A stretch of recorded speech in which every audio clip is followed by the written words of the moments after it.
Wes, hi everybody and welcome to another video. Well then, my dear friends, let me talk about Star Wars for a little bit. Now, if you've been following me since the beginning of this channel, and well, maybe even a little bit shorter, you've been following me for at least a year or two, you know that I used to talk about Star Wars on this channel as well, me being a huge Star Wars fan since I was 3 years old, really. I remember, like it was yesterday, when my father rented Return of the Jedi on VHS for me when I was 3 years old. And then, of course, the rest, as they say, is history. And I also am of the age group of people who grew up with the prequels. I was 6 when The Phantom Menace came out. And my parents took me to cinema. That's why I love the prequels. That's why I am very guilty of committing the highest heresy in the Star Wars fandom and actually liking the character of Jar Jar Binks. Oh my god. Right.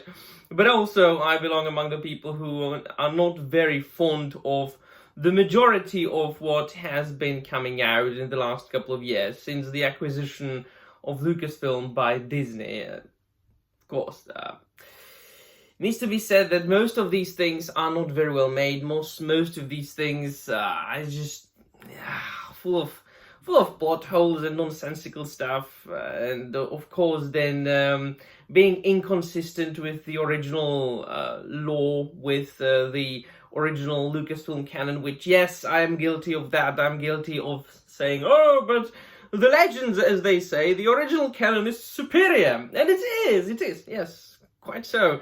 Come on, I spent my teens reading the novels of the expanded universe. Just what else did you expect from me? But I am also a human who can admit that there are certain things that are enjoyable as far as the Disney Star Wars goes. I think that the most enjoyable so far has been Andor and the first 2 seasons of The Mandalorian.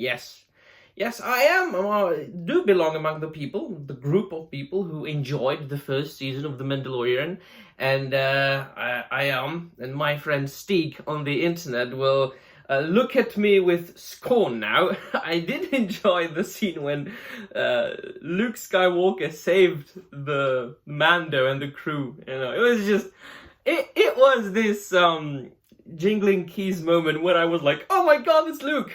Yes. Yeah, but then of course we have to take into consideration the rest. And then of course there is this Obi-Wan Kenobi show, which scarred me for life. Obi-Wan being my favorite character of all time, like Star Wars character, and then what they did with him. And then I thought I would like Boba Fett, and then I actually saw what they did. It was like, it ain't good. That ain't good, son. And then when we all saw the Force Awakens in cinema, we were kind of like curious what would come next, and we were like looking forward to it. We were expecting Luke to come back, you know, as a Jedi Master, and finally getting to know what had happened to him. So even I excited. I was curious about the character of Kylo Ren, because he was one of the more colorful, one of the more interesting characters from the get-go. And of course the 2 following episodes were released, and I was like, oh no, this isn't good. This is just not good at all. And I haven't even watched Ahsoka or The Acolyte, because Ahsoka, apparently you needed to know like the entire Rebels TV show, and I tried to watch Rebels TV show and never really could get past like the 3rd or 4th episode. And Acolyte just, no, absolutely not. So for the longest time now, I have just been ignoring everything that's been coming out from Disney and, as far as Star Wars goes.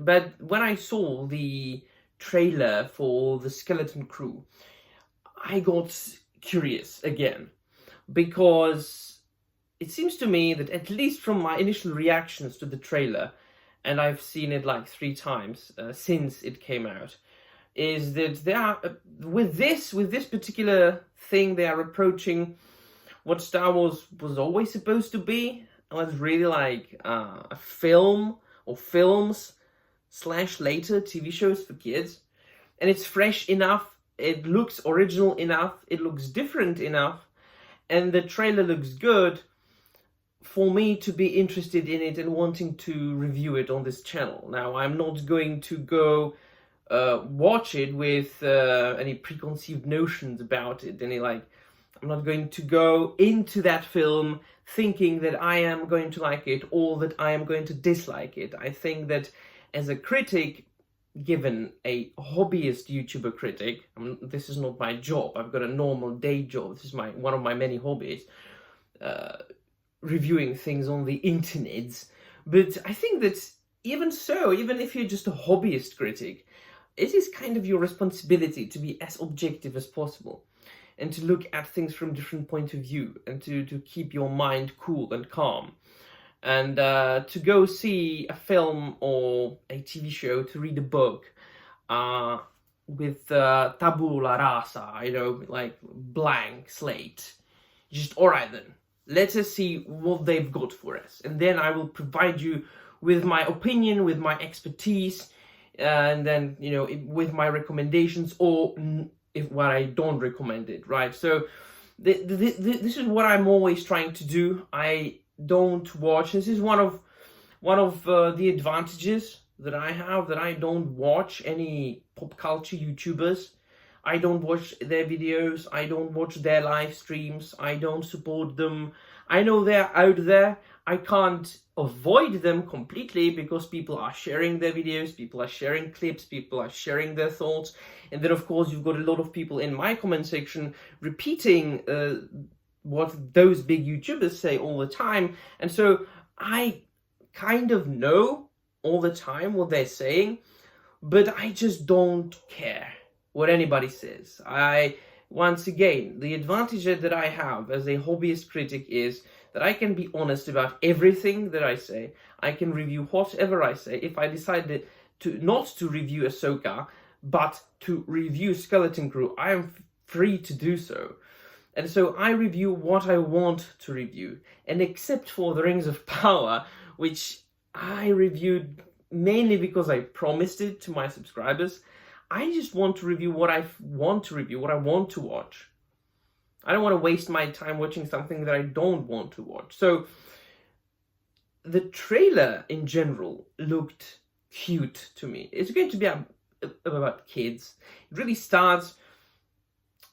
The first couple of seconds of the trailer, you wouldn't even tell it's Star Wars. You would say this is something like, something futuristic from the primary world, from our reality. Because it really almost looks as if it was like set on Earth. And then you see all the Star Wars creatures and all the practical effects and all the masks and all the cutie alien kids, and it looks very, very, very good. And the premise seems interesting enough to me. It's like Star Wars Stranger Things. A couple of school alien kids go and find an abandoned Jedi temple, and there's Jude Law, and I love Jude Law. So yeah, I'm interested. I'm not saying I have hopes. I'm not saying I'm ready not to like it. I'm just saying that I'm interested and that I'm looking forward to watching it with somebody. I need somebody when I watch something. I read by myself, but when I watch something, as far as audiovisual media goes, I just need a companion. So I'm looking forward to the experience, the social experience, as well as making the review itself and sharing my thoughts with you. Right, so let me know in the comments down below what you think, my dear friends. Thank you very much for watching, and may the Force be with you.